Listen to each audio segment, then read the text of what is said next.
Welcome to PCR Decoded, a concise guide to how PCR powers molecular diagnostics and genetic analysis. In this presentation, we'll unpack the core ideas, trace technological advances, and highlight practical applications from the bench to point-of-care settings. Think of this as a roadmap to understand why PCR revolutionized biology and how modern innovations make it faster, more precise, and widely deployable. This slide breaks down the essential reagents and critical factors that determine PCR success. Template DNA, well-designed forward and reverse primers, DNTPs, buffer with magnesium, a thermostable polymerase, and cycling parameters all interact, and small changes can shift yield or fidelity.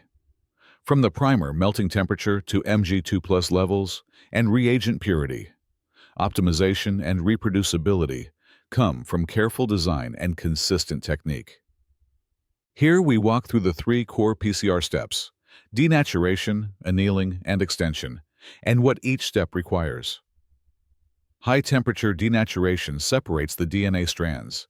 Annealing lets primers bind at a controlled cooler temperature, and extension at elongation temperature enables polymerase synthesis, with the cycle repeated many times.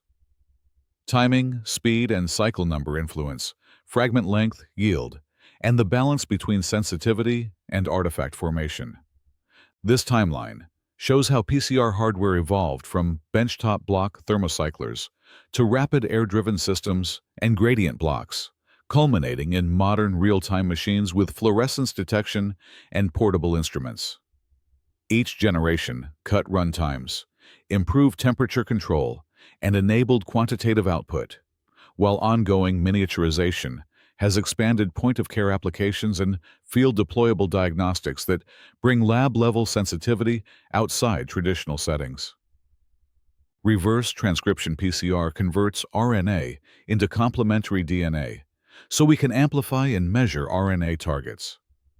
One-step workflows combine reverse transcriptase and PCR in a single tube for speed and lower contamination risk, while two-step approaches separate cDNA synthesis and PCR for flexibility and multiplexing. Primer choice: oligo-DT, random hexamers, or gene-specific primers. Affects coverage and sensitivity, making RT-PCR invaluable for gene expression and viral detection. In quantitative PCR, we measure DNA copy number by tracking fluorescence during amplification, using either intercalating dyes or probe-based chemistries that release signal upon cleavage. The cycle threshold, or CT, is where fluorescence crosses a set level and is used with standard curves to calculate starting concentration and efficiency. That quantitative output enables accurate copy number measurement and fold change analysis for diagnostics and research. Digital PCR takes quantification further by partitioning a sample into thousands of tiny reactions, performing endpoint PCR, and counting positive partitions to deliver absolute copy numbers without standard curves. This partitioning improves sensitivity for rare alleles, circulating tumor DNA, and copy number variation analysis, and it performs robustly in complex samples where precise, low-frequency detection is essential for clinical and research applications. In clinical diagnostics, PCR delivers speed, scope, and reliability by identifying pathogens quickly, supporting multiplex panels that detect multiple targets in one reaction, and guiding patient management with approved assays. Rapid turnaround and high sensitivity enable timely treatment decisions, while stringent quality controls for sample prep, amplification, and detection are crucial to prevent false positives and ensure consistent, actionable results at the point of care. PCR also transforms forensics and ancient DNA research by amplifying trace genetic material for identity profiling and evolutionary studies. Forensic PCR targets short tandem repeats from minimal samples, while ancient DNA workflows use damage-aware enzymes and protocols to reconstruct extinct genomes.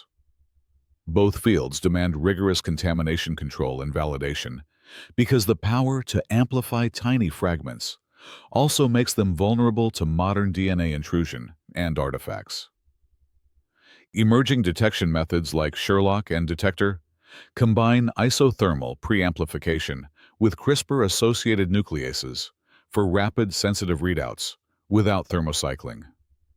Sherlock uses Cas13 to target RNA with fluorescent or lateral flow outputs, while Detector leverages Cas12 targeting DNA for visual results. These platforms enable quick, field-deployable diagnostics with high sensitivity, offering simple workflows for outbreak response and point-of-care testing. Lab-on-chip PCR integrates sample prep, cell lysis, amplification, and fluorescence detection into a small cartridge that can be read by compact instruments or smartphone-based imagers. By reducing reagent volumes and assay times and adding connectivity for cloud reporting, these systems expand access to molecular testing in resource-limited or decentralized settings, supporting telemedicine, outbreak surveillance, and rapid on-site decision-making. In summary, advances in engineered polymerases, improved reverse transcriptases, Cas fusion tools, and synthetic biology are expanding PCR speed, accuracy, and application range. These innovations enable one-tube workflows, inhibitor tolerance, and enhanced fidelity, bridging molecular diagnostics and precision medicine. As technologies converge, PCR remains a flexible core technology driving targeted therapies, robust diagnostics, and new capabilities at the point of care.